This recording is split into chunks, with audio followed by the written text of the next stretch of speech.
Alright, today is March 14, 2021, 9:20 p.m. So, araw ng linggo. Bago tayo simulang mag-record at mag-trade, pray muna tayo. Our Father in Heaven, we thank you for this day again. We thank you for everything na pinuprovide mo sa amin, Lord. Thank you for being faithful to us. Kahit na minsan hindi kami naging faithful. Lord, we ask for forgiveness and we ask for mercy, Lord, sa araw-araw namin pamumuhay. Lord, humihingi kami ng kapatawaran sa mga maling desisyon na gagawa namin. Lord, we ask for your Holy Spirit na tulungan kami, i-guide kami sa pang-araw-araw naming buhay. Teach us to understand your ways, Lord. And we ask wisdom as we do our trades today, Lord. Continue to help us na maging humble kami, Lord. Huwag sanang manaig sa amin yung pagiging mayabang at bantayan mo ko ang aming mga puso. Lord, tinataas po namin ang lahat ng papuri at parangal sa iyo. We ask this, Lord, in Jesus' name we pray. Amen. Okay. So, ito yung chart natin. Actual. So, today, meron tayong 116 kasi natalo tayo. Trying to win back the losses. So, ang lumalabas, so yung kahapon, day 16, nanalo tayo ng 10, nanalo tayo ng 8, natalo tayo ng 11. So, parang yung 10% nito, natalo pa tayo ng 2. Kasi 18 minus 11, 87 na lang. So, 3 pala ito. $3. Okay. So, ngayon, 10% ng capital, 116. 10% ng capital, 116. So, 11. So, magiging 127 ito. 0.93, malapit lang.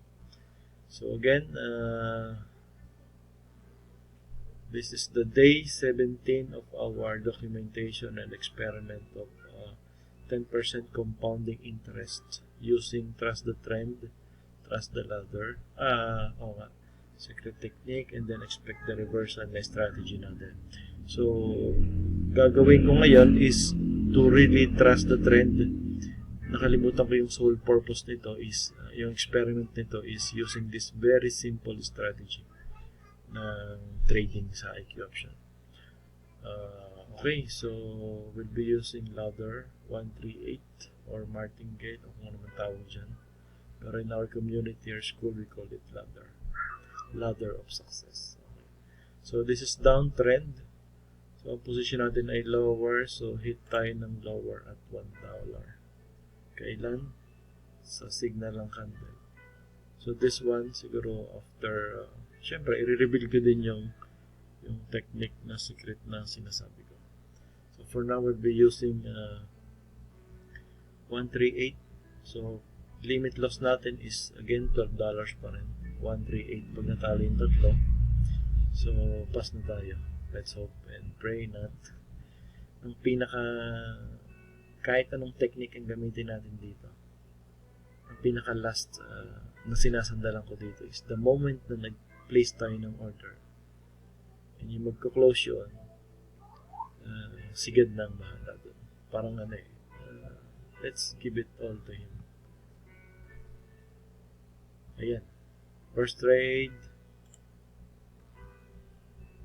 oops, talo. And then, teka lang, nasa judgment line siya. So, tingin tayo ng 2 minutes. Pero again, we should trust the trend kasi ito yung pinaka-sole purpose nitong experiment and documentation na ito.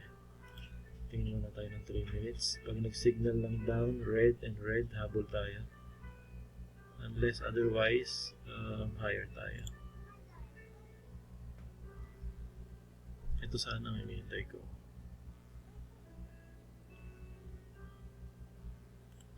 So, jump tayo sa expect the reversal. Bakit? Nasa judgment line siya kasi nagko-cross yung yung yellow sa dalawang red na moving averages. And medyo malaki yung candle na blue. Kaya mag-decide ako na reversal dito. Kumbaga ay yan, palit na ng trend. So from downtrend to going up. Okay, para tayo doon. So ito lang sound.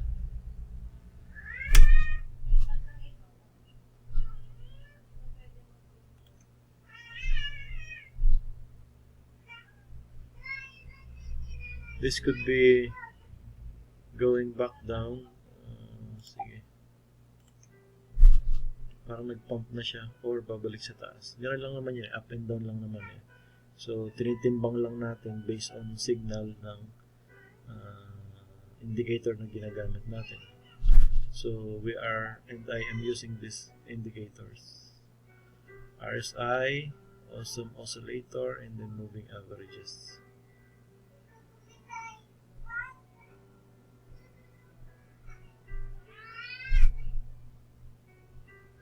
Okay, maganda yung trade natin. First two. Nasabayan natin yung pag-up and then down. So, kumbaga, bababa na ulit. Yan lang. Ito naman na yung aking basa ko sa candle, sa trend. Ano bang tawag dito? I'm not teaching. I'm just sharing. Disclaimer. Hindi po ako professional trader. Nung una, gusto ko talagang i-document to, pero parang I find it helpful din sa iba. So, yun. Sana rin may natutunan kayo.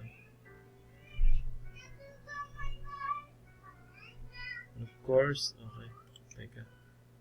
Bukas pala itong mga close na muna natin ito. Yan.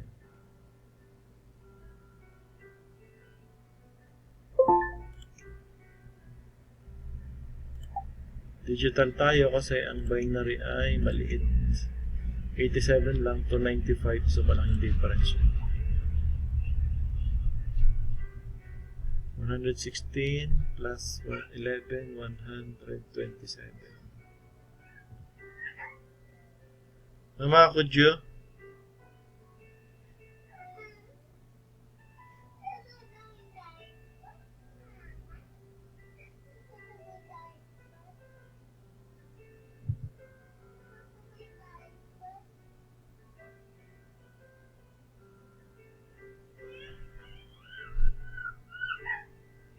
ayaw pong matulog ng baby ko, gabi na.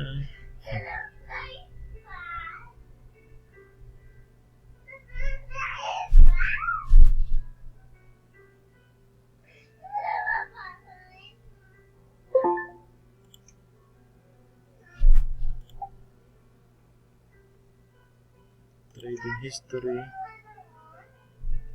Unang trade talo, pero tatlong sunod naman tayo. Apat na sunod naman tayo panalo.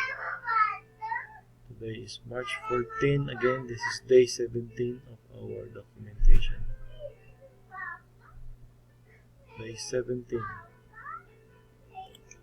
Siyempre, malamang part 1 lang ito. Medyo malaki-laki yan. 11. Di ba, so far sa history ng trades natin, ang pinakamalaki nating panalo in one day is $17. Yun ay ito. Day 10. Nanalo ng 10%, nabawi yung 11. Sayang ito, natalo eh.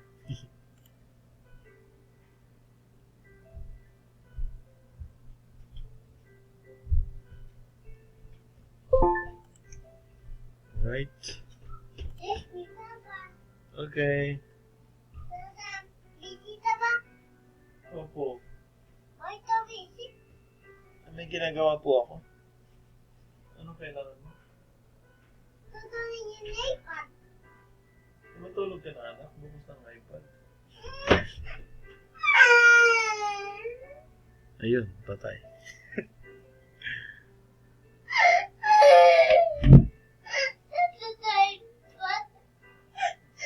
Sabihin mo kay mama. bibigay sa iyo.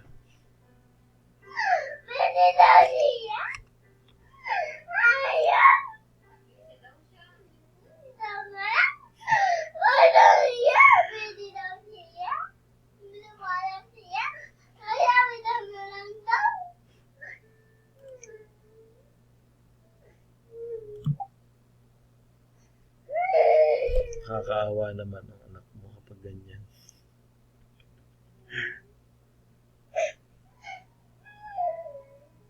Three years old po siya.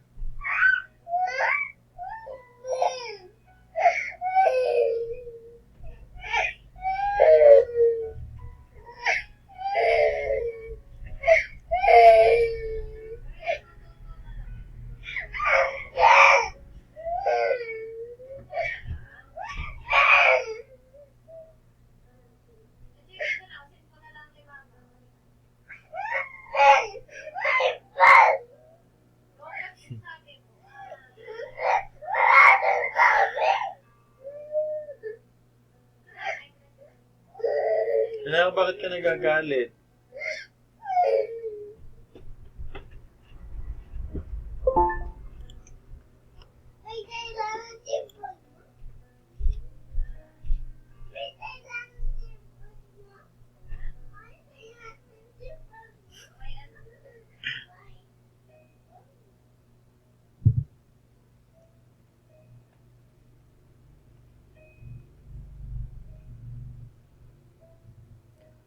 Okay, pag medyo malaki na yung budget or yung capital, yung fourth ladder or yung apat na ladder, medyo ano na mas madali na makabawi. Kumbaga itong downtrend na ito, kung magkaroon mo ng up sa apat na ladder, bawi. Or sa fourth ladder, I mean.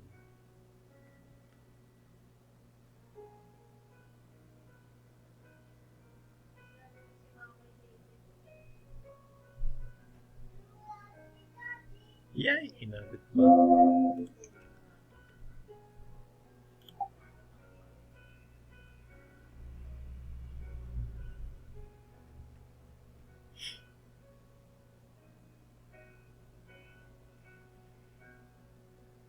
Almost na yun, no?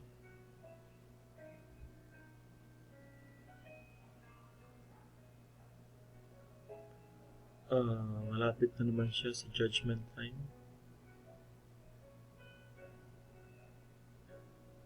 Judgment line ang tawag ko kapag yung yellow moving average ay nagko-cross or parang magko-cross sa dalawang red.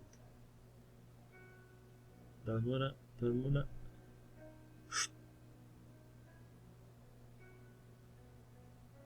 Yun! Stay. Okay. That's how you trust the trend. Last trade, $1. Abot pa. 127, di ba? So, kung mawin natin to, edi wala. Trading history, ilang minutes lang tayo nag-trade.